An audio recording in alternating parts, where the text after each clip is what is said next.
the Book of Mormon, the Book of Mormon Perspectives Forum this evening with our speaker, Ed Faunce.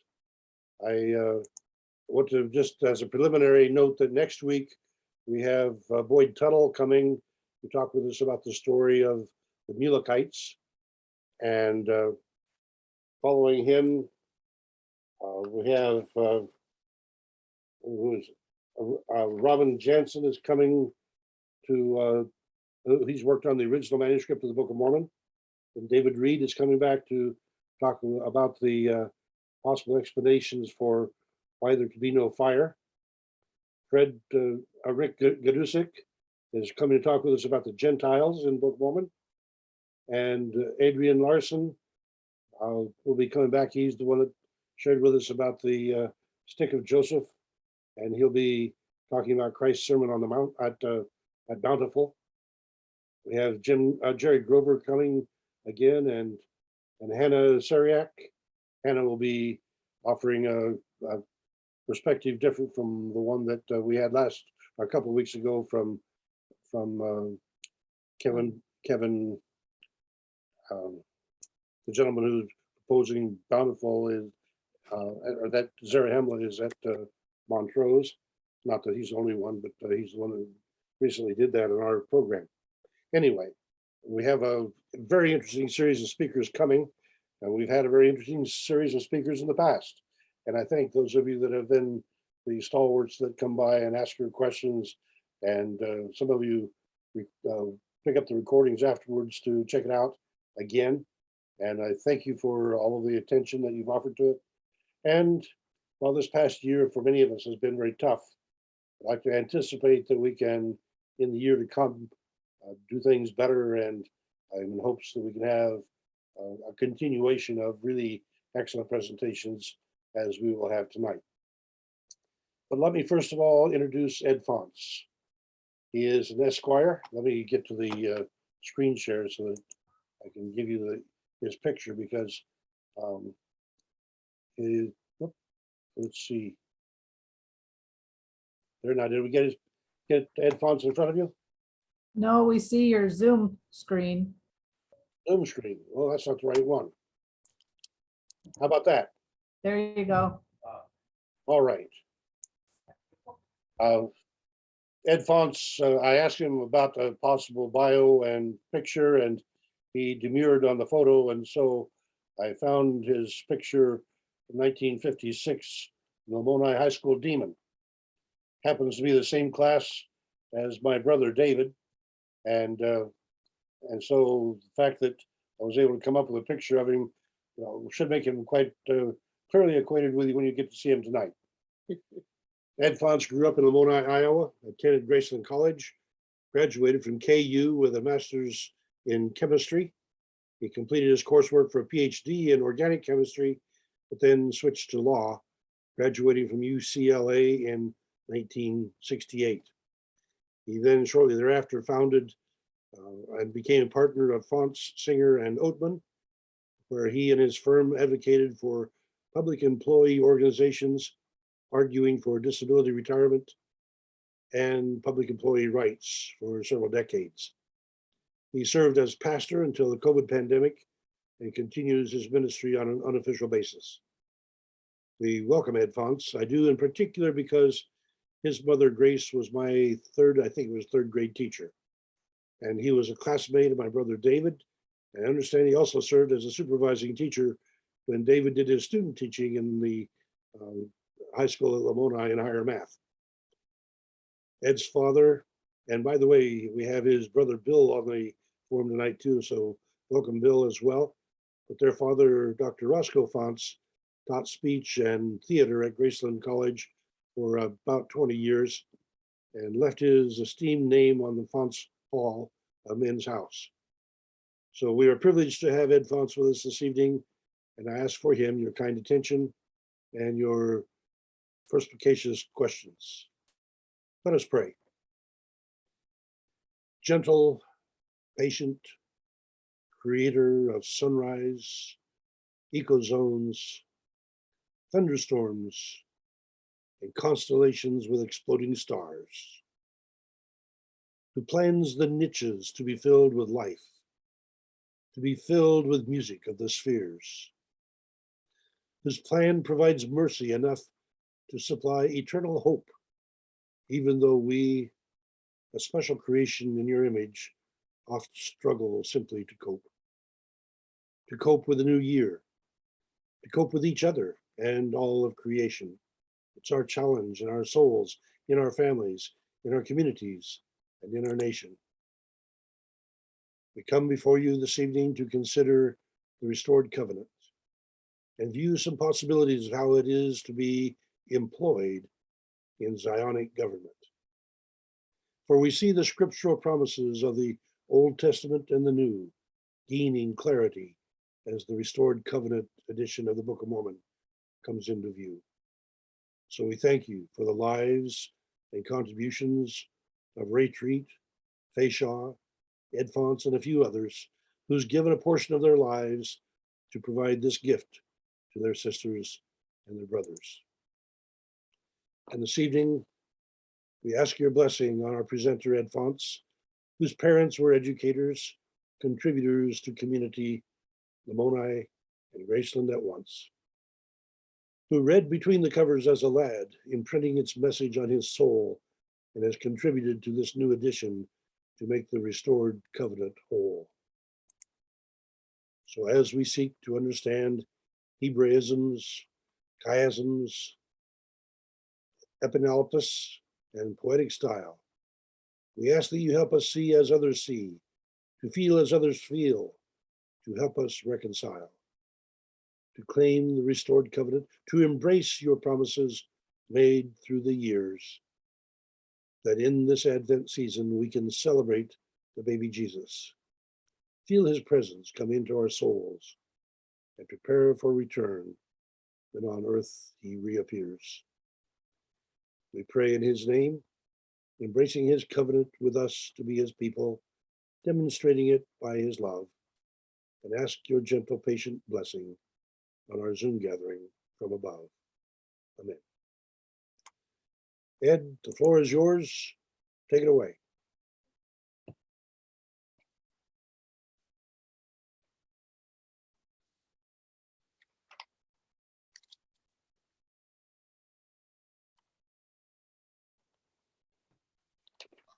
Ed, you're Don't forget muted. to unmute.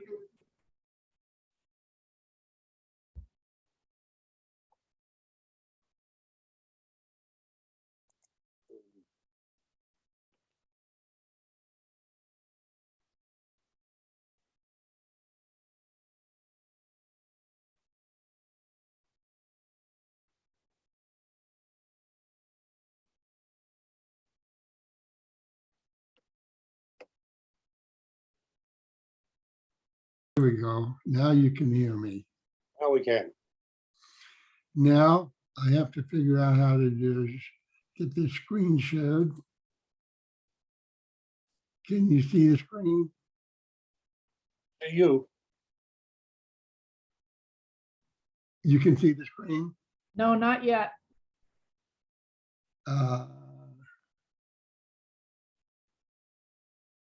Robert, what did I do to show that screen today?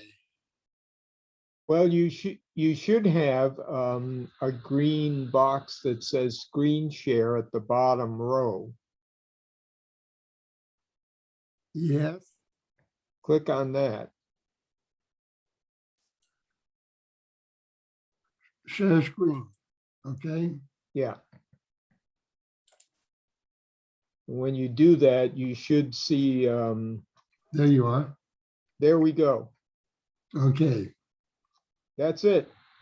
Congratulations. Yes, thank you. It's a good thing we practiced this morning, because even with the practice, it was a little difficult for me. Well, before a group of members or believers, only really twice in my life have I made a presentation to a significant group. Once was in 1986 at a Book of Mormon conference in a place called Tishomingo, Oklahoma. And I'm going to talk about that during the presentation.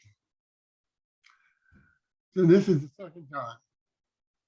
And we're talking about something that happened 40 years ago.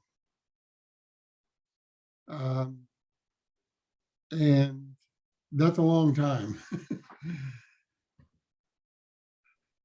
At the time that this happened to me, I was a living example of the prodigal son. And the result of what I found and what transpired was a spiritual rebirth for myself. So this is a very somewhat difficult subject for me to go into, but I intend to give my testimony on that. I sent this information to Paul, and he pretty much covered it. I am married to Helen Faunce. We have 3 sons. And I do have a daughter, Michelle Harrison, who lives in Georgia. Helen and I live in Marietta, California, where Helen still maintains her psychotherapy business. And I was most recently a pastor at the La Mesa, California Restoration Branch. But most of my branch members gathered to the center place, and there was only 3 of us left, and we were separated by 66 miles, and Governor of California who shut everybody down. And so we have essentially closed up the La Mesa, California branch.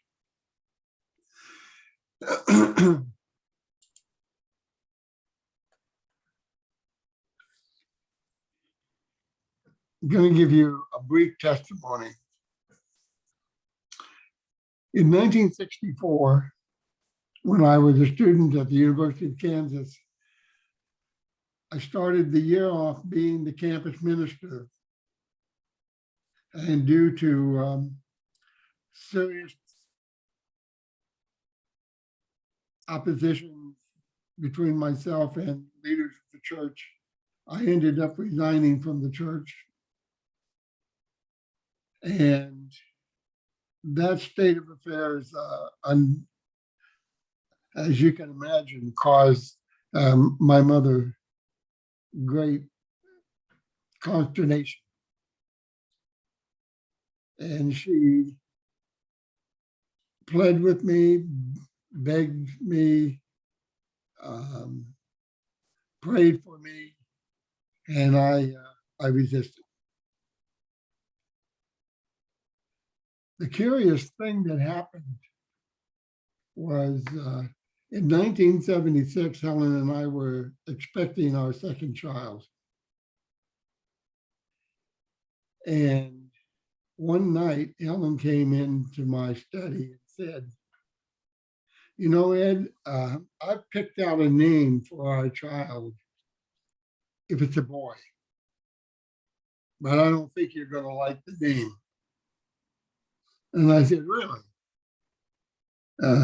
Lay it on me." She said, "Well, the name is Jared." I said, "Jerry?" She said, "No, Jared, J-R-E-D. And needless to say, I was stunned. I said, "Well, how did you decide on Jared?" "Oh," she said, "I saw the name and I decided that'd be a good name."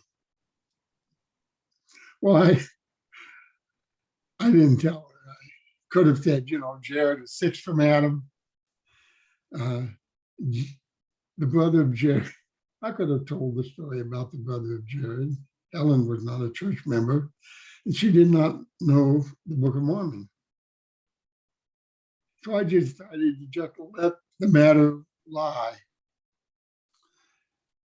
I remember the morning that our child was born, and I called my mother, and she immediately said, "What did you name the boy?" And I said, "Look, before I tell you, this is not a sign from heaven. This is not an admission of my returning to the church." And I went on at some length with my excuses, and she finally said, basically, "Just shut up and tell me what the name of the child is." And when I said Jared, there was a pregnant pause on the other side of the line to where I almost had to hit the receiver button and say, "Hello, hello, is there anybody there?" And she said, "Well, that's nice. I hope everybody's fine." And that was the end of it, I thought. Several years later, I happened to be back in Independence and went in to see some of the meetings at the General Conference of the church. And one evening, my mother said to me, "How would you like to know the rest of the story about the naming of your son, Jared?" I said, "Well, as far as I know, there's no other story. I didn't even pick the name out. My wife did." And my mother said, "Well, let me tell you the other side of the story from Independence." She said, "We have a group of mothers here called Mothers in Israel. And when I told them that you and Helen were expecting another child, we decided to pray that the parents would name the child a name that would remind the father of his heritage." And I was stunned because I couldn't have, for all the years when I would say Jared's name, I couldn't say his name without thinking about, well, I know who the brother of Jared is now. But was that a coincidence, or was that purposeful? It completely predated any of my work on the Book of Mormon.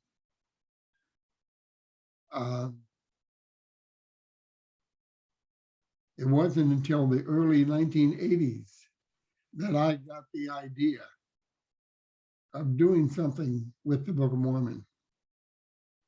Now, during that time, I was aware of what we called Hebraisms in the Book of Mormon, chiasmus, Ray Treat and his group, particularly Angela Kroll, who was doing a PhD in Hebrew. And I had talked with her. In fact, she had been to California and come to my home, and we had visited. But nothing was really being done about the Book of Mormon as anything that would demonstrate that type of structure. So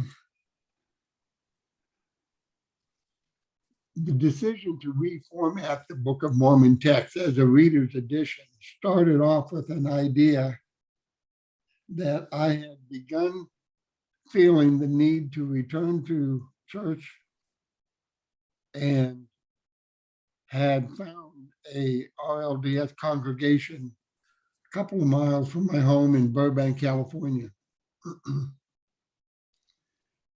And while looking at the 1908 edition of the Book of Mormon, I realized there was an extraordinarily difficult book to read. If you just look at it, it's printed from top to bottom, margin to margin.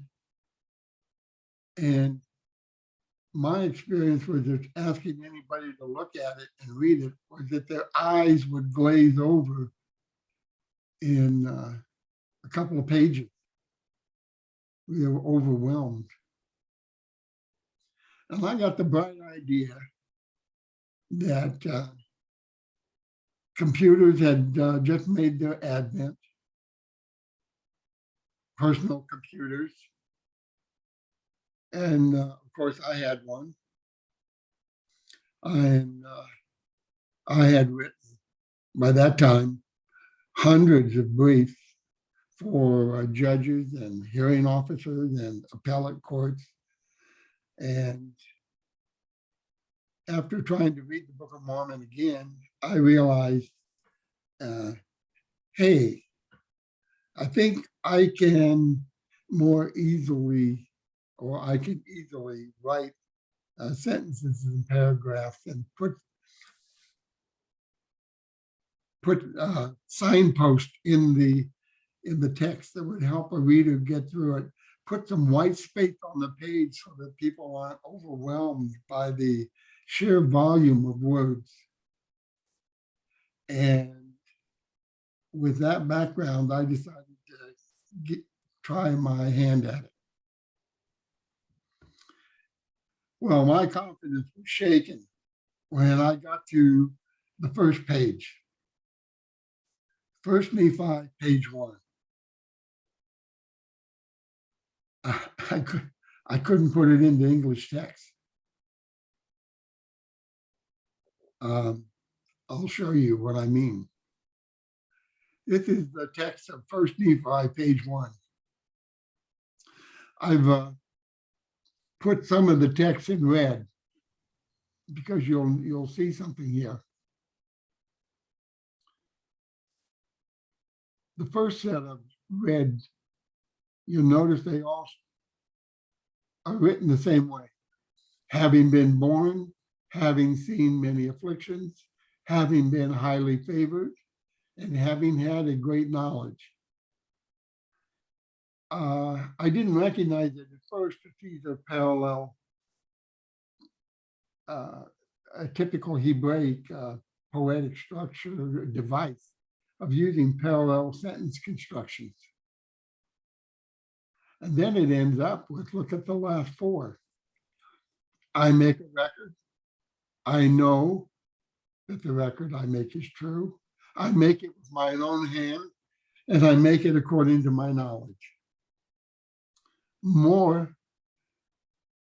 use of the Hebraic device of using parallel constructions. But I saw something else in this. This is almost like what we do in the law when we write a declaration under penalty of perjury. You start off by declaring the information that you want the reader to have. And then you swear under penalty of perjury that the foregoing is true and correct, and that you are making the declaration as a result of your knowledge, and you sign it and you date it.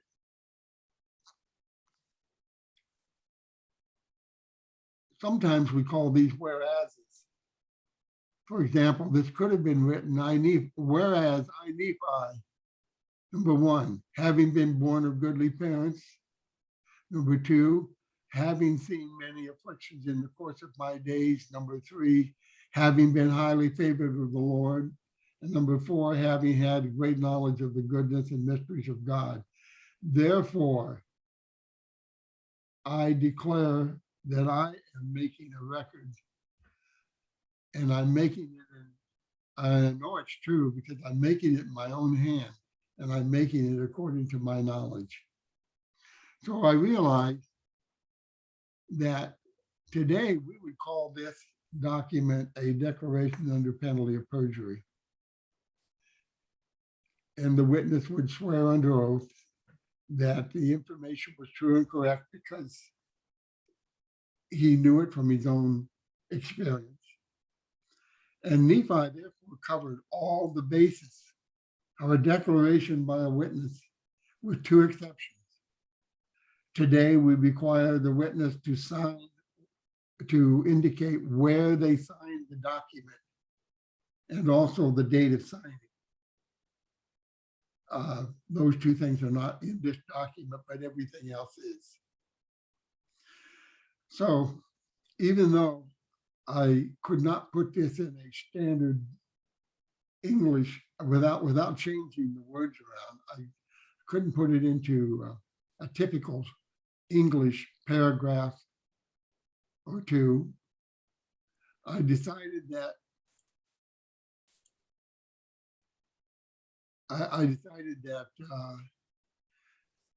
this was just an anomaly. Like, we don't consider the declaration that's made to be part of the actual evidence.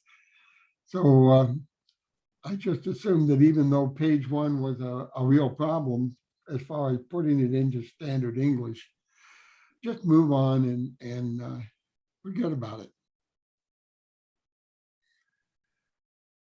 Now, some of this information is a little out of order. I'm going to skip around here for a minute.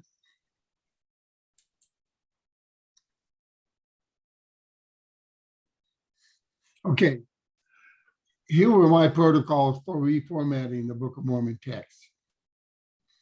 First of all, I wasn't going to change any words. I felt that the reader had to be guaranteed, or at least be convinced, that the words they were reading were unaltered from that which was published by the church. Now, I know that much later, after I had shared all this information with Ray Treat, that his group was going to put the copy into final form. And I also know that they had planned on making a comparison with various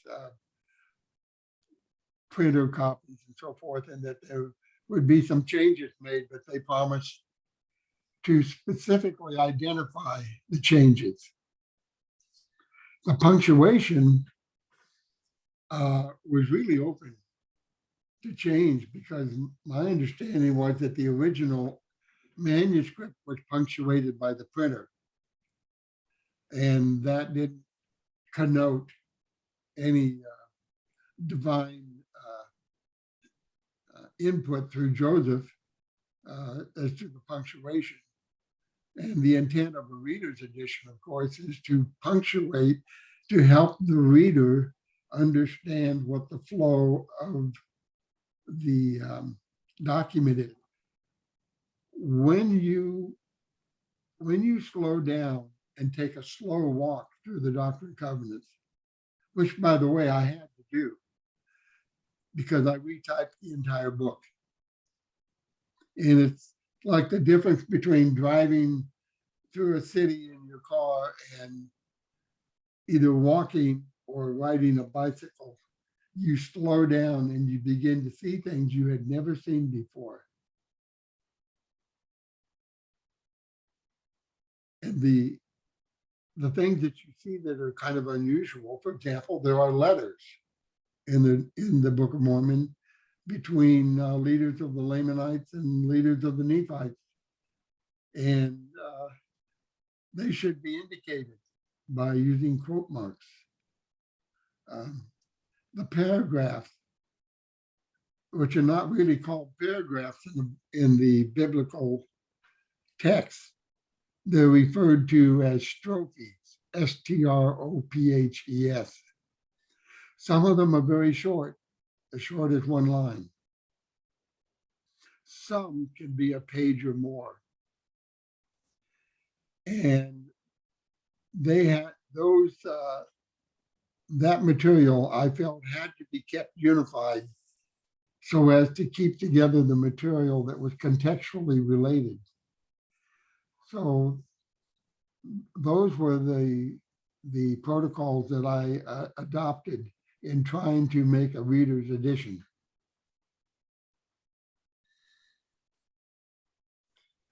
Okay, the process used, as I've indicated, I retyped the entire Book of Mormon onto computer medium using a program that no longer is in existence, or at least as far as I know, it's not used, WordStar.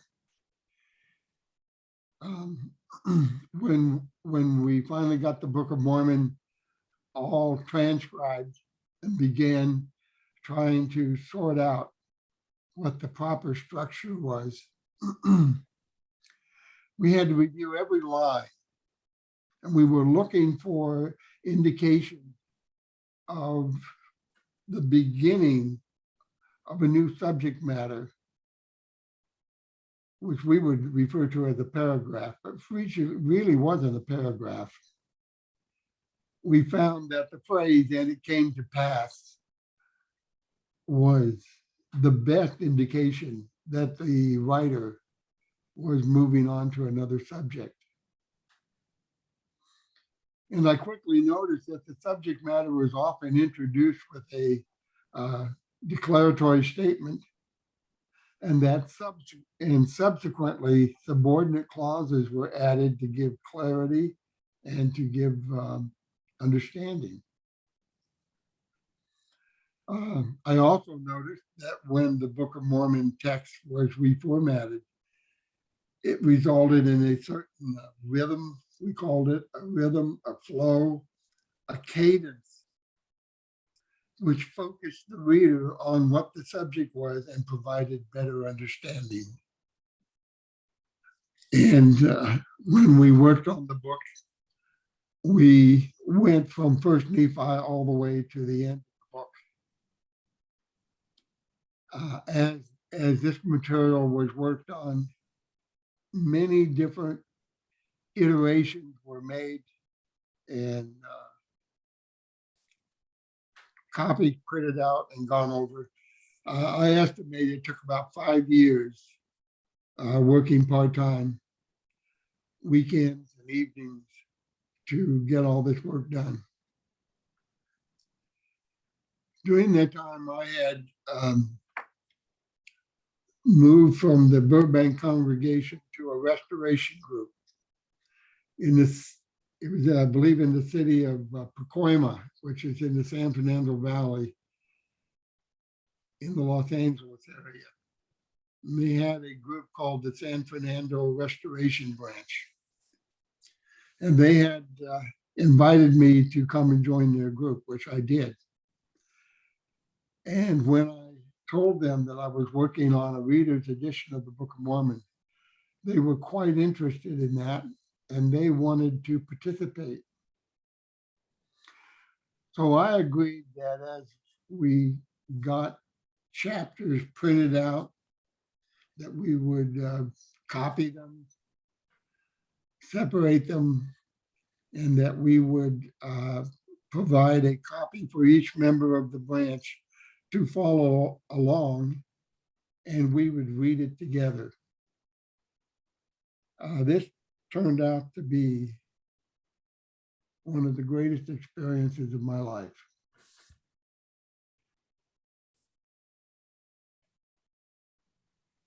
But before I get to that, I want to tell you about another coincidence.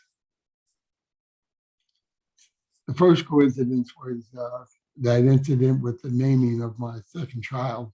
This coincidence has to do with the reformatting of that part of Second Nephi, where entire chapters of the book of Isaiah are quoted. Once we got into the rhythm and the flow of reformatting First Nephi, it was actually pretty easy. If you go and look at First Nephi, you'll see that Nephi is telling the story of his father's experience, the leaving of Jerusalem, the struggles with Laban, the return to get the plates, the vision that his father had, the vision he had, and they're all told chronologically. Even the historical basis for the formation of the United States is all in a continuum, in a chronological continuum. And most of the changes in subject matter are preceded by the phrase, and it came to pass. But beginning in 2nd Nephi, chapter 8, verse 2, Nephi starts quoting in lengthy portions of the book of Isaiah. And I was really troubled about what to do about that, because I realized that if I was continuing to reformat the language that was quoted from Isaiah, I would in effect be reformatting the Bible in addition to the Book of Mormon. And as I said in this slide, I really sweat bullets over that problem. I did not know what to do. Enter another coincidence. I was standing in a bookstore in Glendale, California, and I saw a display stating that a new Bible had just been released. I thought I had it right here. Here it is. So I picked it up. This was it. This is the book, the Holy Scriptures. It's put out by the Thomas Nelson Company. And when I opened it up, it actually fell open to the book of Isaiah. Another coincidence. And I was really stunned to see that all 66 chapters of Isaiah in this particular version of the Bible had been put into what I called a Hebrew poetry style, all except chapters 36 and part of 37 and 38, which actually are references to historical events. Well, lawyers constantly look for other people's work to help them. And I'm certainly no exception. And I thought, oh, this is great. The one thing I had no idea what to do was what to do about all these chapters of Isaiah that Nephi was quoting. And now I got my answer. People who are actually scholars have done the work. But I began investigating. Now I want to remark here that I'm not a student of Hebrew. I've never studied the Hebrew language. I've never had occasion to read the literature on biblical Hebrew. Many of the books that I have since become familiar with were not written yet, or I was just totally unaware. But I did notice that the style that Nephi used in writing looked and sounded like Isaiah. And so I decided to treat this new Bible with biblical Isaiah as my Rosetta Stone for the seeing and hearing of the poetic style of the greatest Hebrew prophet in the Old Testament. And so I began to learn about strophes, parallel repetitions, use of words, word lists, etc. Now, I didn't really have the time to study that because I was the senior partner of a very busy law firm and had many, many cases to work on. So I had to rely on the imitation, as it were, of what I had seen, and allow the structure to speak to me, both in hearing and in sight. The poetic style is quite beautiful. Just looking at it, I remember telling my wife during the years I worked as an attorney, I'd work really hard and get a brief all written, and I'd type it myself and print it out. And I would say to her, you know, I hate to even give this beautiful brief to the judge, because he's likely not going to read it, and he'll certainly never appreciate it like I do, having put the effort in to make it look like it does. The Book of Mormon was doing the same thing for me. I commented a week or so ago that Jesus said, those who have ears to hear and eyes to see. I discovered that listening to the Book of Mormon being read in a slightly different way and looking at the reformatting gave me pleasure, both in the sight of the beauty of the poetic structure and also in the way it sounds as it is read. So that second coincidence was an enormous help in dealing with the problem. So I reached a point where I felt comfortable in calling Ray Treat. And I told him, I said, Ray, it was late at night, but I couldn't wait. I had to call him. And I said, Ray, I got something to tell you.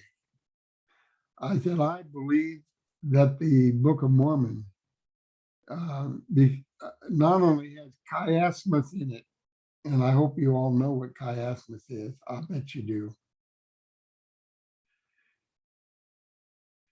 But I said, I think there's a lot of other indicia of biblical Old Testament style. And Ray, getting right to the point, he says, okay, Ed, how much of the Book of Mormon would you say shows the style? And I said, I think it's all of it. I think it's the whole book. His next question got right to the heart of the matter.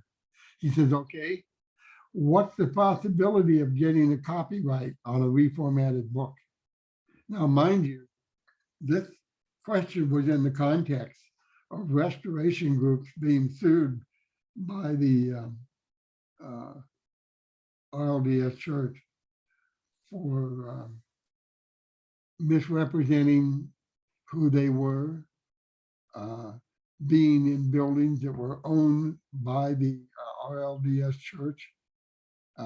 So there was a real concern on Ray's part that even if we went to the trouble to try to demonstrate the Hebrew nature of the Book of Mormon, that you couldn't get a copyright that would be defensible in a court of law. But for one of my elective courses in law school, I had taken the course at UCLA in copyright law, taught by a professor by the name of Nimmer, who was a celebrated expert on copyright law. And one of the things I learned was you can get a copyright even if you use the exact words of another document, if you have reformatted that material in a different way. So Ray and I talked about it, and he said, well, could you do a little more research on that? Bring me up to date, because if that's the law, then we're going to get into this. So I checked a few sources and got back to him and said, yes, you can get a copyright with a reformatting of the material. And so we made the decision to proceed.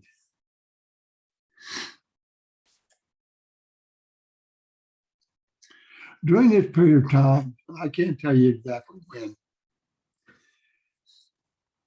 I got a call from Ray asking me if I could join him and meet with President Wallace B. Smith to advise him of what we were doing and what we believed the work we were doing showed. So I agreed to do that, and we printed out several chapters of the Book of Mormon done in the reformatted style, and we took them with us to meet with Wallace B. Smith. Now, I might add, I knew Wallace B. Smith from his days at Graceland because he had a roommate that was one of my cousins.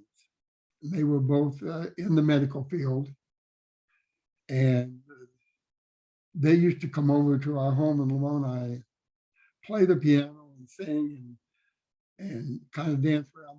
They were a pretty lively pair of guys. And so I knew him, and I thought, I could really level with him about what was being shown to him. So I told him, I said, your great grandfather, or whatever it was, probably didn't translate the Book of Mormon as the usual role of a translator is understood. I mean, after all, he didn't know the language on the plates, and Joseph really didn't know English that well anyway. And given the descriptions of how the translation went, where he would dictate, and when he came to a word that he didn't know, he would spell it out. And his wife said that he never had to ask where he stopped. I know people have given other explanations,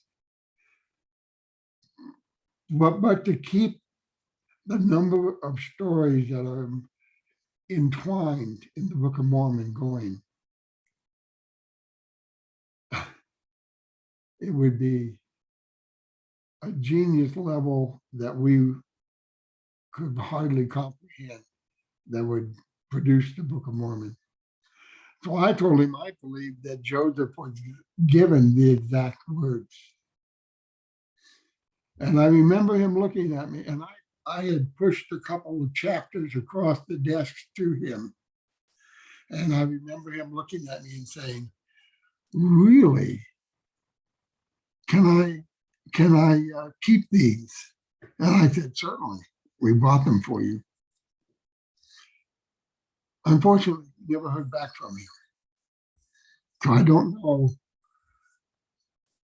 whether he came to the same conclusion or not. I assume he didn't. Well, part of the process of producing this was to do some field testing of the book. So each Sunday morning, I would drive from Glendale, California, out to Pacoima to where the San Fernando Valley Restoration Group met. And it was a fairly large group. I would say it was 40 to 50 people, maybe sometimes more, all the way from children to people over 80. And the home that we convened in was absolutely filled. There were too many people to fit in one room of the home, and so they sat in as many different rooms as necessary, but they were all within earshot of hearing what was going on. there were Sunday mornings when I arrived at the church school time late because uh, in addition to all my duties at the law firm, I had to copy these things and collate them and staple them. And I would end up with 40 to 50 people. And if I had a chapter that had 20 pages, I would have a stack of chapter and papers be this high or more. I don't know if you've ever had this experience, but I remember when I was in grade school, 5th grade, we had a teacher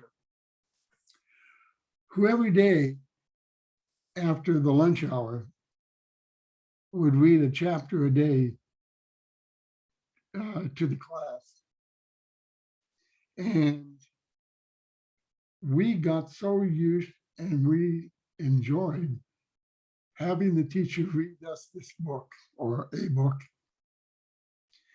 that when we came in from the playground or from eating, we would sit down and the entire room would just be quiet, which was obviously her intent. And she'd read to us. And we would beg her not to stop. Well, it was the same experience. If I arrived a little bit late and I walked into the home, something you don't see that often when you go into a church.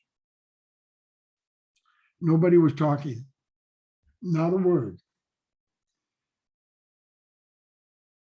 They were sitting quietly and they were eagerly waiting for their next installment. We read every single chapter together. And it was not uncommon to see people reacting emotionally. It wasn't uncommon to see tears flowing. Everyone, myself included, said they'd never seen the Book of Mormon so beautifully arranged, nor had they felt its powerful textual flow, its clarity and cadence. And the reformatting experience just was enthusiastically embraced by everyone. Each Sunday was a new spiritual experience. We read the entire book together. And then we started over and read it again. The second time was even better than the first.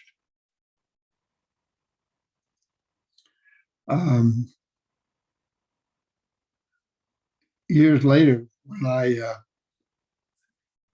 showed up at the La Mesa Restoration Group down in San Diego County, I was surprised when I joined the group that if you made a reference to the Book of Mormon, people would reach into their backpacks or whatever, and they pulled out a copy of the RCE, and they already had copies, but they didn't have any idea that I had any connection to it. I remember going to an elders conference at the Kirtland Temple. I had never been to the Kirtland Temple, and I wanted to go. And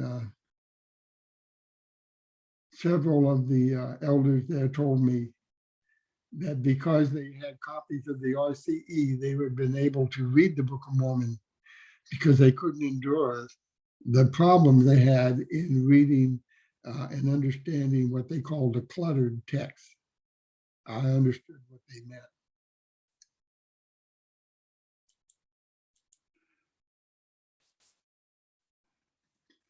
Sometime during the mid-1980s, before 1986, I have to tell you, I didn't keep a detailed journal on these events.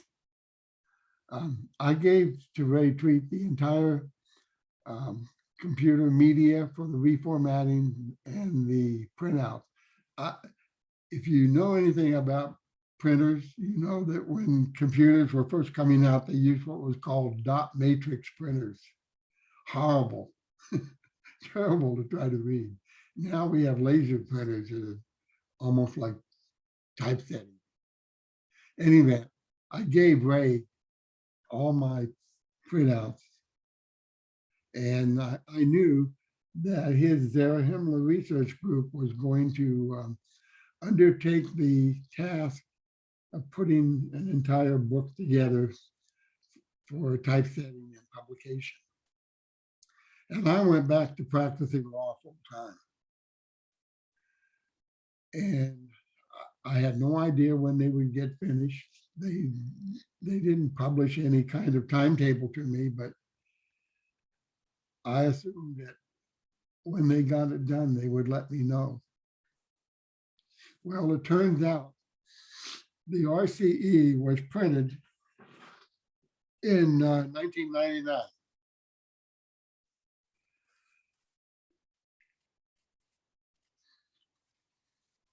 I didn't get a copy until June 2nd, 2012. I received in the mail a beautiful black leather-bound copy of the Restored Covenant edition signed by Shirley Heater. She said, "Dear Ed, I hope you will enjoy seeing the fruit of your labors, which have been a rich blessing in this work. Shirley Heater." I remember taking the book upstairs to my study where I'm sitting now. I opened it. When I saw the book, I thumbed through it. Seeing it the last time I saw this work printed out, it was in a dot matrix printout. This was in a beautiful typeset. Not only that, I had made the suggestion to them that they print out the words of Christ in 3rd Nephi in red ink, like the Bible does in the New Testament. And they had done that. It was so beautiful. I just sat there and wept. The most beautiful scriptures that I had. Well,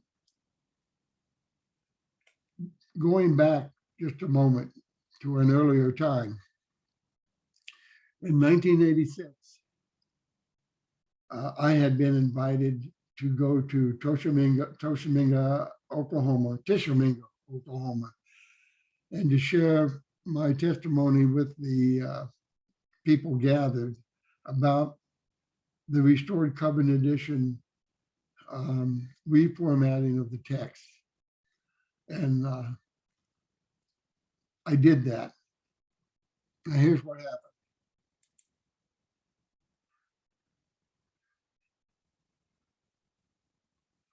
I told the story that I'm telling you here tonight, and it was a fairly good sized audience.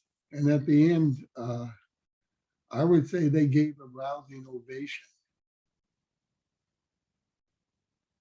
And that was pretty much what happened. But a day or two later, when the conference was dismissing, we were gathered in the auditorium together. I remember that Neil Simmons was sitting next to me. And after the final hymn had been sung, and while we were awaiting the dismissal prayer, I was sitting right on the aisle. I remember somebody came walking up real fast. I heard their footsteps, and they walked right up to the platform, right to the microphone. And without hesitating, he delivered a word. Someone obviously either copied it or got it off of the tape, and someone mailed it to me. And I sat down when I got it and put it into a Hebrew poetry format. And it'd be difficult for me to read this, but I'm going to. This is what he said. The Lord would also say a word to his servant, Ed Faunce. I have illuminated your mind with the precious truth of my holy book and have snatched you from the jaws of spiritual death. And because of the devotion to that holy book and the dedication and discipline of your life, I have used you this week to bring great blessings of joy and uplift and encouragement to my people, some of whom had lost the vision and the testimony of that holy book. For even at the conclusion of that which you shared, my spirit so greatly ministered to the hearts of my people, they could not withhold the applause of acclamation. And yet, they were not exalting you. They were clapping for joy that this great testimony was born in your life. And that's the reason I told you that before this journey started, I had done the prodigal son. And it was through the Book of Mormon and my effort to try to create a reader's edition that I was brought back and that I was given this testimony about the Book of Mormon. And now I'm going to tell you, the Restored Covenant Edition story is not yet ended. There are so many important things that we have found since, and which have not been written about. I've noted in this group several times before that there's an enormous contribution made by a Mr. Wade Brown in his work, the God-inspired language of the Book of Mormon. It was published privately in 1988. And recently we become aware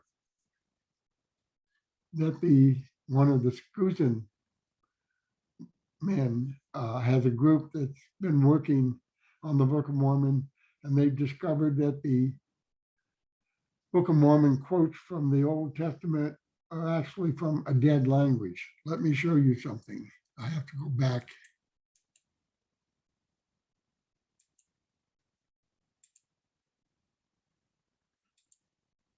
Right here. First Nephi, page 1. You notice that I underlined the word goodly. And all my life, I thought that meant that he had good ethical parents. It doesn't mean that at all in Middle English.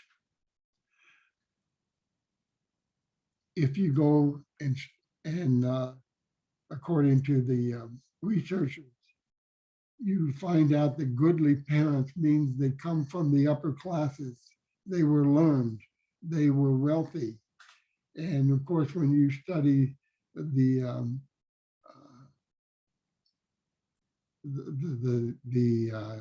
position of Lehi. Lehi, by the way, was a contemporary of Jeremiah. He was not only a prophet, he was a wealthy man. He was educated. He certainly knew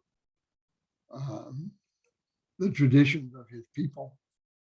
And Nephi even goes on to say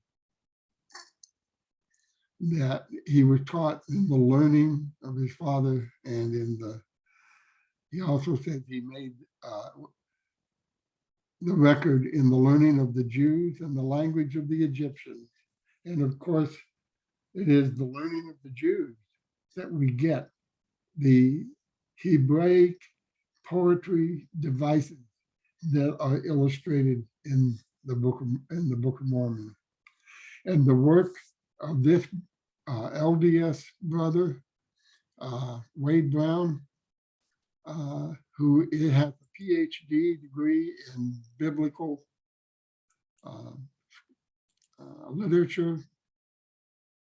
He shows the number of devices that he could find, poetic devices in the Book of Mormon.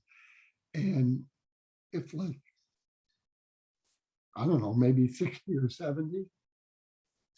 That still needs to be shown, the enormous contribution made in this work. And the fact that Joseph, even if he could have read the hieroglyphs, he couldn't write in a dead language. The Middle English that the Scution group identified was a dead language before Joseph produced the Book of Mormon. And this gives further support to the hypothesis that the actual words of the Book of Mormon were given to Joseph and did not come from his knowledge of other works or scholars. Of course, that's the debate that's going on. That's one of the debates. And then finally,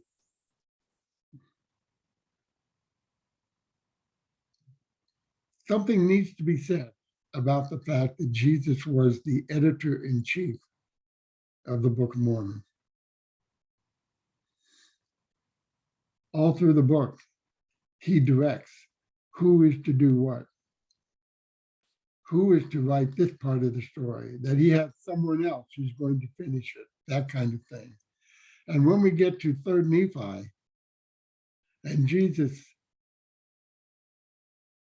appoints 12 disciples and calls their leader, whose name was also Nephi, and he says, Nephi, I'm paraphrasing, I've been examining the place and I see, didn't I tell you that at the time of my resurrection, the graves were open, that people came forth, etc. And Nephi says, oops, oh, you're right, you did say that. And Jesus says, well, where is it? And then he acts as a proper executive. He doesn't say, well, bring the thing to me and I'll straighten it out. I'll put it in. No, he said, do it. It was Nephi's job. You do it. And in section 3 of the Doctrine and Covenants, which describes the rest of the story about what really was going on about the Book of Mormon and Jesus' attempt to protect it from destruction. He says to the people, and when I read this to my Sunday school classes, I read it in a first sergeant's voice. He said, I will not suffer that my work shall be destroyed, and describe how he has set up the Book of Mormon so that even though the 116 pages are lost, he's got it covered. And in the time we are now, it's real important to understand that Jesus is not only the chief editor, he's also our commander-in-chief to protect not only his holy book, but he has another work going on right now, and that's the promised land for the faithful. We stand at a time when our nation is in peril, and our commander-in-chief is not the president of the United States or anyone that pretends to that office. Our commander-in-chief says, I will not suffer that my work shall be destroyed. Very powerful. Anyway, those topics are topics that I proposed to Paul that we explore in a later meeting such as this. And I'll end that presentation here.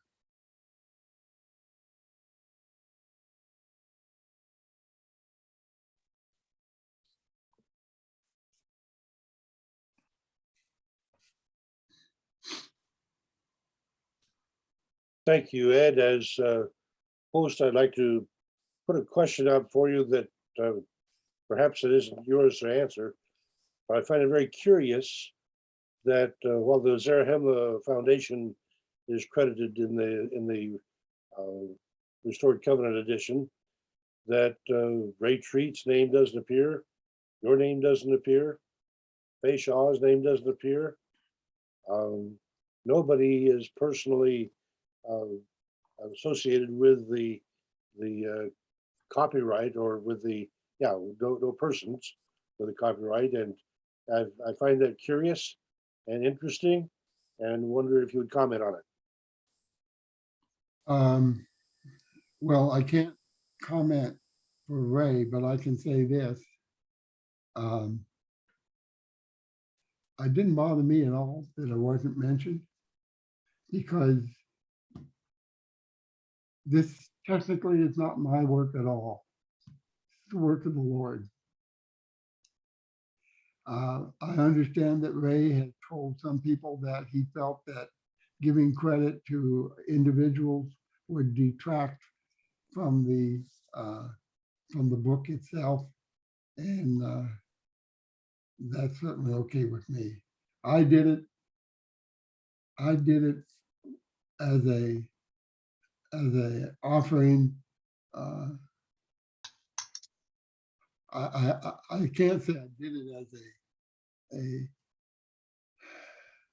restitution or something like that. Even at my lowest point, when I was absent from the church, I could never, I could always say, I don't understand the Book of Mormon, but I know it's true. And I didn't, there were times when I didn't understand it. And it took quite an effort for me to reach the testimony I have today. But that's the best I can tell you. Thank you. The floor should be open then, and if you'll note, there is at the bottom of your screen the chance to hit the reactions and raise your hand. And I see Frank Fry has his hand up, and so let's get him started, and the rest of you can follow. Yeah, I'd like to second what Brother Ed has said. I heard Ray Treat say that also, that they were not going to put anybody's names in there because it would detract from it. And also heard Shirley Heater tell me the same thing when I asked her if we could use that format for other translations, and she gave me permission to do that. She had inherited the copyright from Ray Treat's Zarahemla Foundation when they merged with her foundation, the Quetzal Archaeology Foundation, before she passed. And then she merged her foundation with the Book of Mormon Foundation. And that same idea has passed down through all of those organizations. And so when we translate something into another language, we're not going to put even the translators' names down there either, because we want to consider the wishes of the as it was first done, because the English edition doesn't have any names in it. We're not going to put any other names in it either.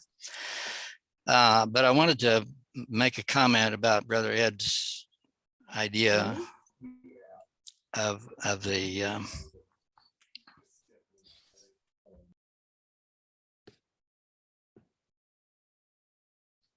well, I just lost my thought again.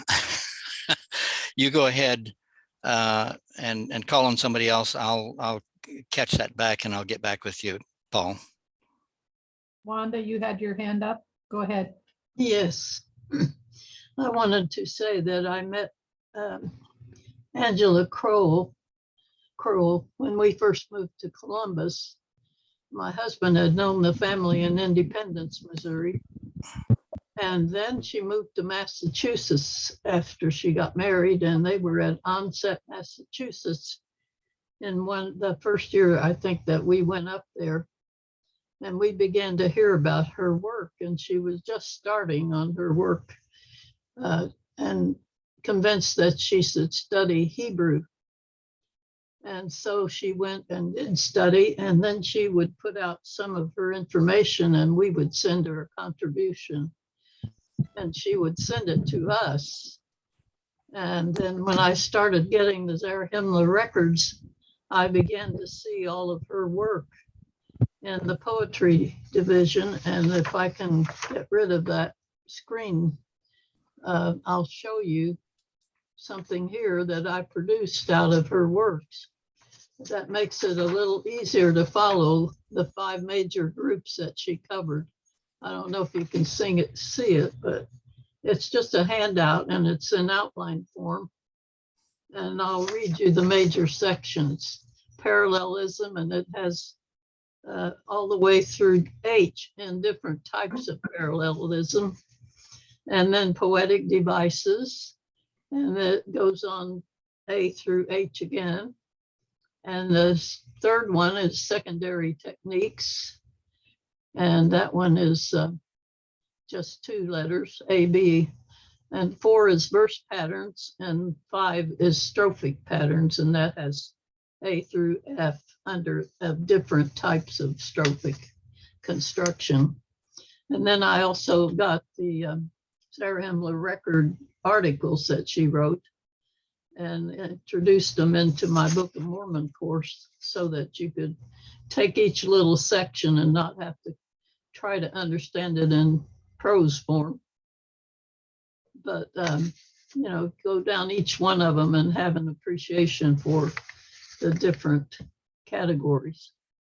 Now, I can't remember. I have to look them up again when I want to find out what they really mean, but at least this gives you a little bit of a point to start with. So if anyone wants one, I have it on my files on the Book of Mormon. So you can let me know, but I really enjoyed the first time I ever saw the the RCE version. And I loved it so much that I used it in all my Book of Mormon courses that I taught, because it was so easy for the people to read and you could understand it. I remember when I was 13 and trying to read the Book of Mormon, I had studied, I think 14 maybe, I studied Latin. And so I could make sense out of it a little better than you would if you didn't know how Latin went on and on with interruptions all over the place. So I really loved it. And I thank you, Ed, for pointing out all these factors. Thanks, Wanda. If I could just tell you one thing. I had many discussions with Angela, and I invited her because of her knowledge to work with me to produce this. And she felt that she just couldn't do that. I think she was studying for her PhD finals. Mm-hmm. And she also was concerned that members of her faculty committee might be prejudiced or biased against the Book of Mormon. And she didn't want to introduce that factor into her attempts to achieve professional status. And I understood. Yes. And even though I had no real scholarly background, what is the saying? Fools jump in where angels fear to tread. Well, I believe the Lord got us through somehow. She did a lot of excavations in Jerusalem too, and that kept her busy too. Okay, we got a couple things. There's questions in the chat. Robert, somebody wants to know where they can find the presentations that are housed for the previous things on the internet, how they can get a hold of those. I can make a point of including that information when I publish the pointers to this presentation. Okay, I've done that several times, but I'll make a point of doing that. Yeah. Okay. And then Carol wants to know, Ed, where they can get a copy of the Restored Covenant edition. Do you have that information? I don't, but I see Frank has his hand up. Yes, that can be purchased at the Book of Mormon Foundation here in Independence, Missouri. And if I could go ahead, I remembered what I was going to tell Okay, go ahead. Ed. When I was in Kenya, I was told that the people over there, you know, if Ray Treat went to Kenya and gave them a copy of this book because they were concerned about copyright problems too. And they wanted it to be done this way for one reason, that they wouldn't have copyright problems. And the other reason was this. He said, we had read the Book of Mormon. We already had a testimony of the Book of Mormon that it was true. But when we read it in this new format, the RCE format, the poetic format, he said it was like the baptism of fire for us. We could understand it so much better. We could read it so much more easily, and the Spirit of the Lord just flowed over them as they read it with that format. Thank you, Brother Ed. Monty, go ahead.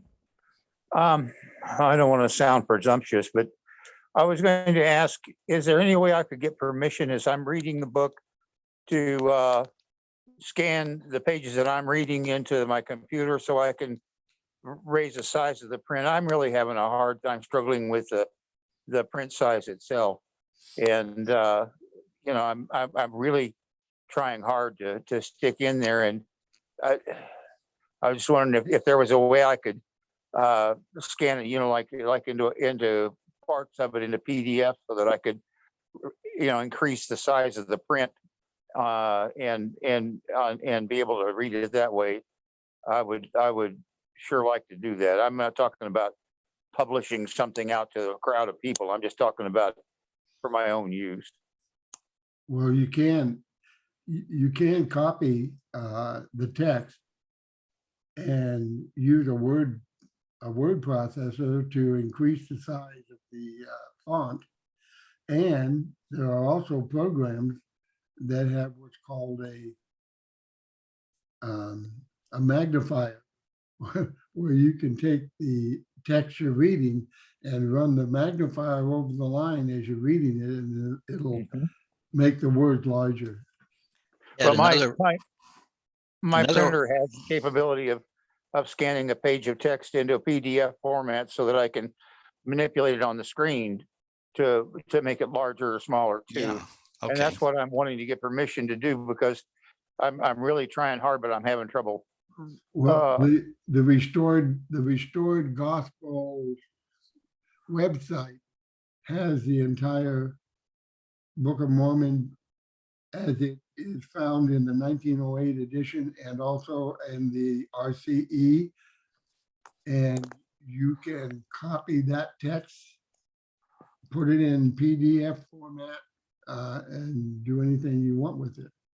The one problem with the Restored Gospel website is that when they put the RC in, I don't think they may not have realized that one of the major advantages of the RCE edition is the strophes being kept together. They separated it into numbered verses. And They that's didn't do that, yeah. exactly what we were trying to overcome. Anyway, you can still copy it and put it in PDF. Well, I just didn't want people thinking I was trying to pull something fast or something like that, because I'm really just trying to do this for my own personal use. No one would think the worse of you, Monty. All you've got to do is just put it on your copier and tell it to enlarge it and print it out on a larger piece of paper. I'm sure that the Book of Mormon Foundation is not going to sue you for that. I'm extremely embarrassed that I didn't think of that myself. Frank, were you done? I'm done. Okay, thanks. Blair My Bryant. apologies. Oh, no problem. Thank you. Blair, you got your hand up. Go ahead, please. Ed, I want to thank you for your testimony and for the work that you put into that. I presented last week, as those of you that were here that know, and I went to see Ray Treat early on. I also went to see Angela Crowell early on with my work, and neither of them was able to do any help with me for exactly the same reason Angela gave to Ed. And I was impressed by what Ray was doing. He was reformatting that or getting it ready to go into publication. This was probably around 2002 or so. And I told my mother about it. I was in Independence visiting her. And she thought highly of it, and she got it and sent me my copy of the Covenant version. I'm most impressed by it. The Hebraisms are there. I found the same kind of chiasms and Hebraisms in the title page, not in the title page, but in the characters transcript, as you were talking about. The spirit is in this thing. And I want to thank you for your efforts in working on this. And I understand the desire to not worry about taking credit for things, because we're not in this for personal credit. We're in this to proclaim the word of Jesus. And I have found that in all churches are good people who are striving to serve the Lord and are doing that. And I just want to stay in a part of this group of people who are willing to give themselves to Jesus. This is true. Thank you, Ed.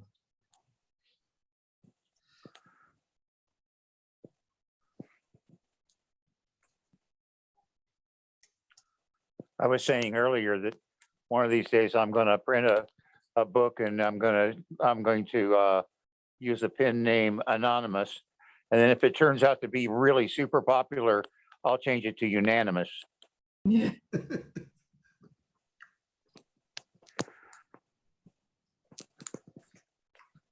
You know,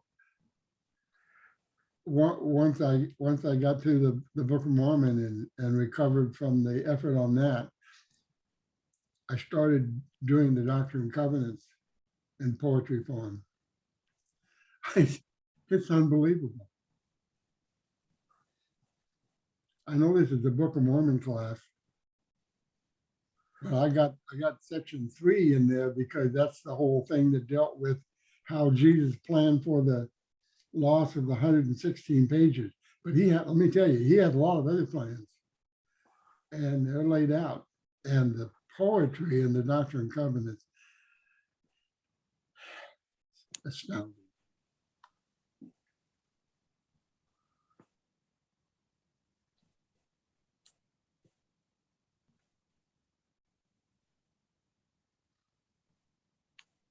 Oh, Ed, Paul, go ahead.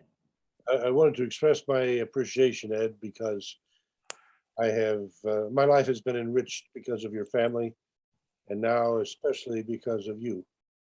And I got that that edition and read it and liked it. And I didn't know, well, except for Ray Treat being behind the Zarahemla Foundation. And Frank and I had a chance to go with him on a surface exploration down in southern Mexico, which is fascinating, on a train that had no windows, wooden seats, and we spent a fascinating weekend touring a site that proved to be later than the Mormon people. Fascinating, nonetheless, to get personally acquainted with Ray and to appreciate that here are people like you guys and Blair last week with his phenomenal presentation on the characters, to feel and see the remarkable, awesome contributions that people are making. And yes, even if you get brought out of being a prodigal son to do this kind of work, the Lord's work is underway, and his promises he has assured us will be fulfilled. I'm therefore confident that this next year is going to be a good year, because we're in the process of the development of the whole cause of Zion, which will make a better world for everyone. Thank you so much, Ed, for your contribution, and the fact that you did not put your name on it, claim any credit. I was delighted to discover you, to discover that Faye Shaw was involved. I would point out that I've found a couple of cases where I could not find the reference in the back of the book, but I still very much appreciate the whole concept and the whole contribution that this restored edition has provided us. So thank you so much, and to recognize that so many people are doing their own little inspired efforts to try to make a better world.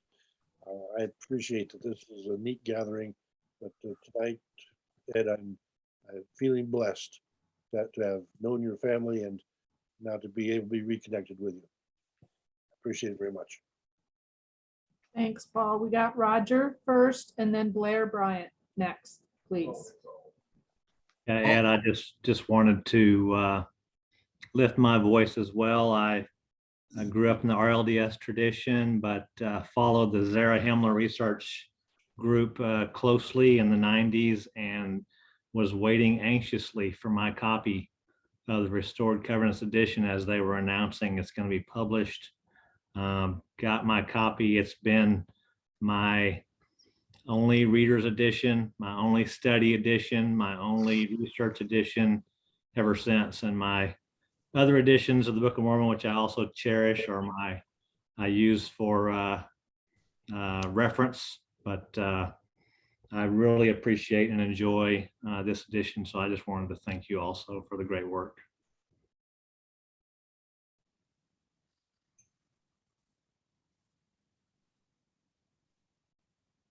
Ed, would it be possible for you to maybe stop your screen share so that we could see the gallery?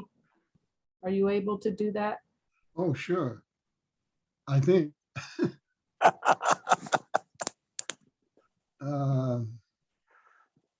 Maybe is Roger Cook still there?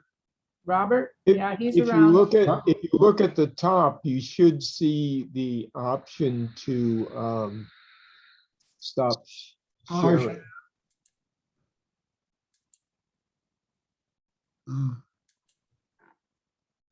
Stop share. There you go. That's Thank it. you. There Huh. you go. Thanks, Ed. Oh, man, I see myself again. Can we go back Okay. to the other screen? You're Okay. a genius, Robert.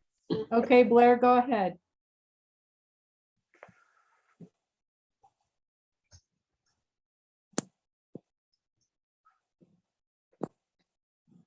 Okay, got it unmuted. There's one thing that I have found in Book of Mormon work like this that I feel is a deficiency across the board.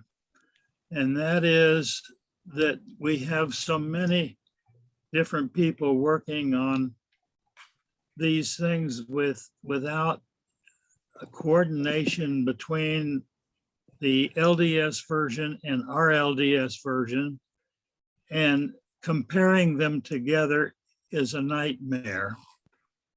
I have a friend by the name of George Walton who has compared the two and have the versification of both churches throughout the document.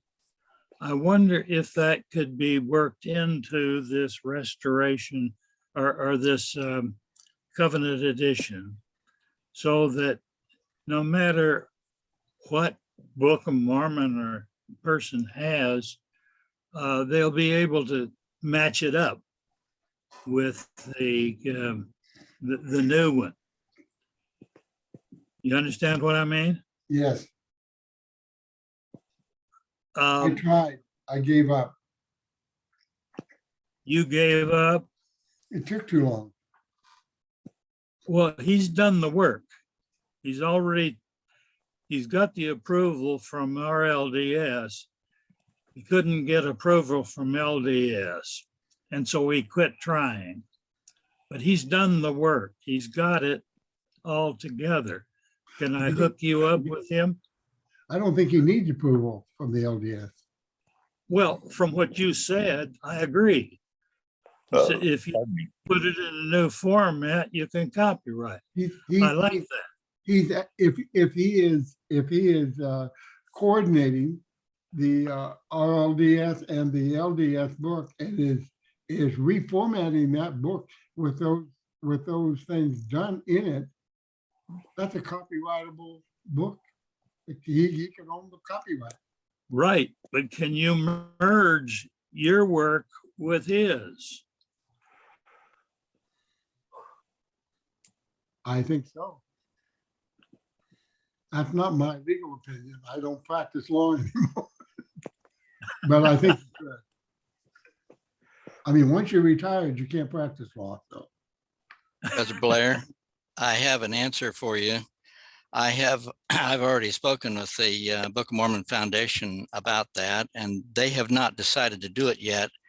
But since we are doing a new translation now, the new Spanish edition of the RCE, which Brother Neil and I are 1/3 finished now with that.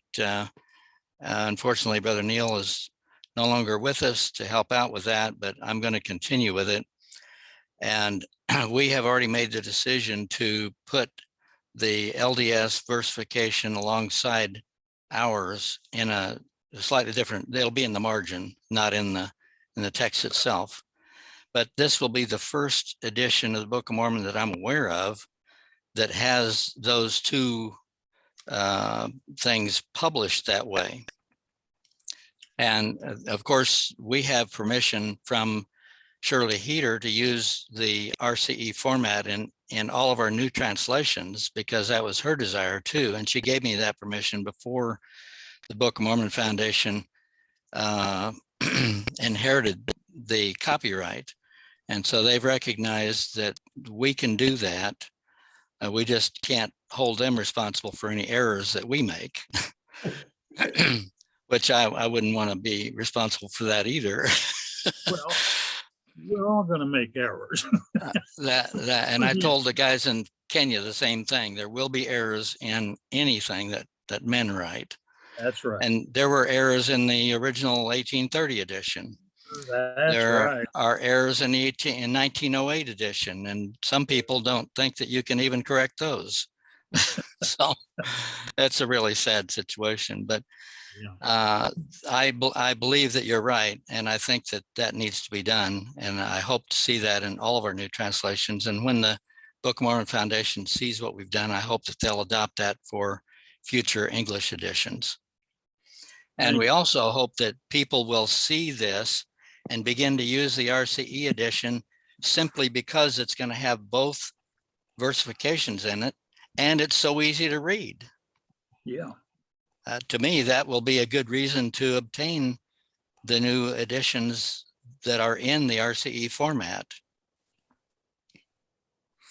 Just explain to people the difference between versifications and calcification. Fossilization. Exactly. Yeah, I know. I'm fossilized. You know, Frank, the thought had occurred to me over the years that if you look at the Bible, they essentially number every line. And that has made researching in the Bible, I think, easier. But the Book of Mormon and the LDS and the RLDS versions are so different in terms of chapters. Yeah. Um, There's 114 chapters in ours, and there's like 236 chapters in theirs, 8,600 verses in ours, and 6,000 some verses in theirs. So their verses are longer, their chapters are shorter.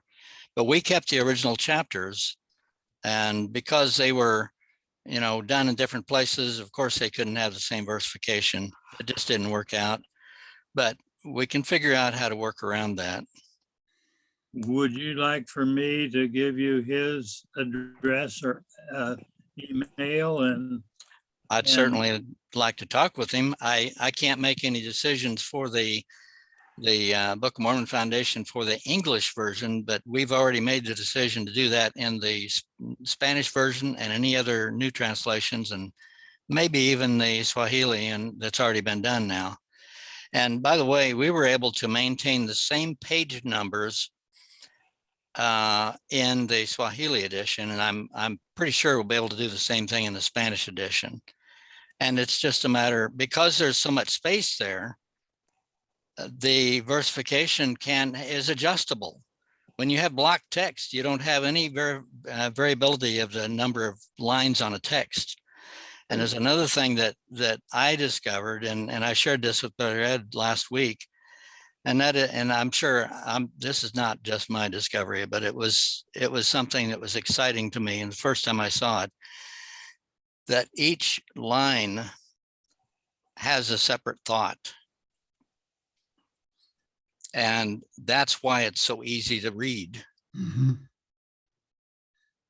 And if it's not, and I traveled out to talk with Ed about this when we were working on the Swahili edition.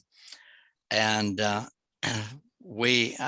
pointed out that there are several places, a number of places where there should be other breaks that were not put in the RCE edition. And he agreed with me that really is not the last word.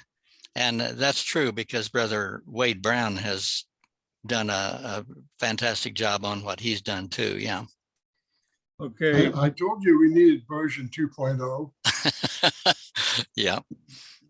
Okay, I'd like to Deb. have the email address of both of you gentlemen, Ed and Frank.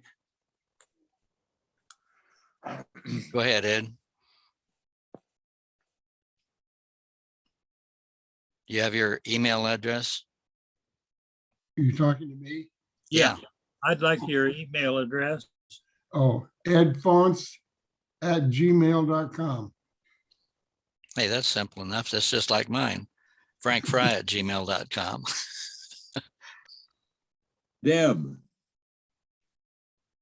Deb, are you awake? me? Yes. Yeah, I'm awake. I was calling on Faye a minute ago. What you got, Ron? Well, Faye Shaw has had her hand up for a long, long time. I and know. I'm surprised we haven't heard about her contribution, her and Gaylord's contribution. I've got to apologize great because I vision. butted in front of her. Sorry. So Thank- if you could recognize Faye, I see she's still in her chair. I got it. Thanks, Ron. Go ahead, Faye. Unmute. I'm not jumping up and down in my chair yet, but there I am. Now I've got several things to talk about. First of all, this little book, is it backwards? I don't know how to turn it. No, it's Oh, okay. good. Yeah. It's good. Okay. I've used this hundreds of thousands of times. You Yeah, mean this one? that's it. Yep. Yeah. And I've it's got one. and it's just a couple dollars at the Book of Mormon Foundation. And, you know, by the time you highlight the edges and stuff, you can quickly find what you need to reference. And I've converted that into a PDF and colorized it too, and I'll give it away to anybody. Yeah, it's great. And I was trying to convert it into a electronic one where you simply enter one citation and you immediately get the corresponding. That's what I gave up on. And Ed, I want to talk to you. You mentioned coincidences several times in your talk, and it's no coincidence that with your background, that you were at the right place at the right time when the RCE was coming out. It all fit together. The Lord does this. His timing is just marvelous. And you have no idea how many people you've blessed. My husband and I have given out, I don't know how many boxes of Book of Mormon of the RCEs. And every one I give out, I say, and a lot of you've already said this, it's so much easier to read. And I also add, you'll see things in there you never saw before. And I can tell the people that have looked inside because they'll come back to me so excited and they'll say, I'm seeing things in there I never saw before. And it's so easy to read. Plus, you didn't mention the print is larger, and from the pulpits, they can read it a lot easier, you know, without holding it up in front of their face. What else can I say? I never even thought about having my name included in what I did with it. It just, no, that's not what it's about. But it's just that it's just I get so excited and the wide margins, lots of notes, you know, and the whole thing. It just, if someone doesn't have it, they need to get it because it is a different Book of Mormon. The words are the same, but just like if you read the first edition in the paragraph form, it reads different than all the other Book of Mormons. And then they put numbers with the verses and then it read different. And now this is just the cherry on top. Thank you, Ed. You have blessed so many people. Well, I blessed myself too, because there were times when I was working on it where I would find things and I don't know how many times I read the Book of Mormon, but with the words jumbled together, I mean, packed together the way they were, you didn't see it. And I would find things and it would be like, the discovery was so overwhelming, I'd almost have to stand up and shout. Ed, I did the same thing with Earl Curry's endowment. I had read it once and the words all just jumbled together. I had a really good friend, Vicki Ross, said, oh, it's just so great. So I read it again, jumbled together. And so I saw it as Hebrew list and it just fell together. I didn't have to really think about it. And when I was working, I thought, oh my goodness, you'd see this list of 4 things with this. And it just became so obvious. The words just jumped out at you. And so, yeah, what a blessing. And, you know, Earl Curry loved poems. And in sermons, he'd always quote a poem. And I think when he got to heaven, the first thing the Lord said was, you know, I gave you the endowment in Hebrew poetry. And that would have pleased him so much.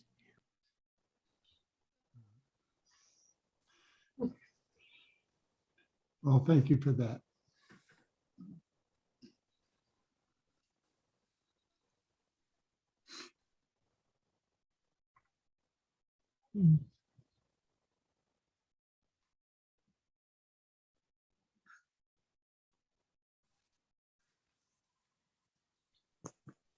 I got to thinking many times that I don't really care whether they have a mansion set aside for me up there or not, but you know, if they get this kind of little shack out back, I'll be happy.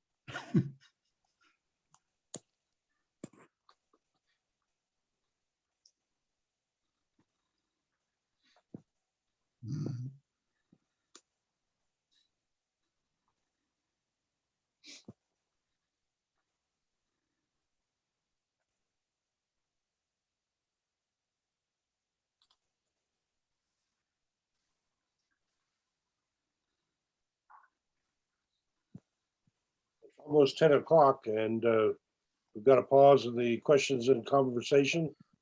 I don't want to shut things off prematurely because I recognize that there's been a very good and gentle spirit with us, especially the last couple of weeks. And I really appreciate that you have been such an amicable bunch to share together. Thanks, Paul. I think since the questions have slowed down, I'm going to sign off for now so that I can enjoy time with my family here in Lincoln, and I will see you guys from Comanche next week. Bye, everybody. Bye. Bye-bye.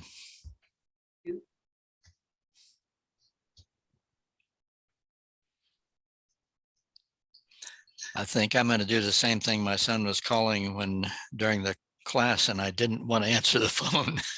So I'm going to go talk with my son. Ed, thank you very much for your presentation and for the spirit of your testimony. I really do appreciate that. God bless you all. Good night. Good night. Good night. Frank.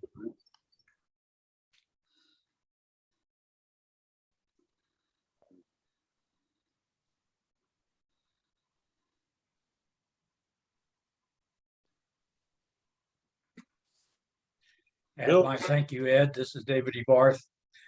We've matured well, and I thank you very much for your ministry. Hi, David.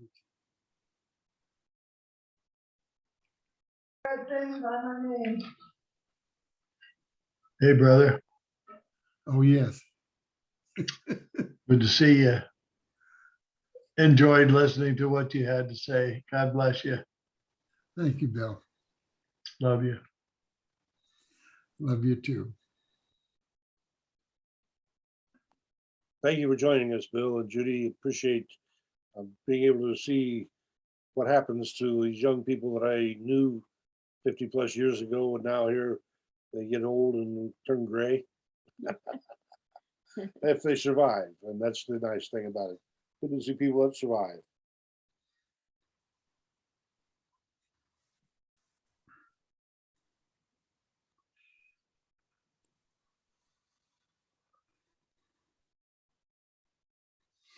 Well, it's almost 10 o'clock, and so I think that means it's time to sing the goodnight song.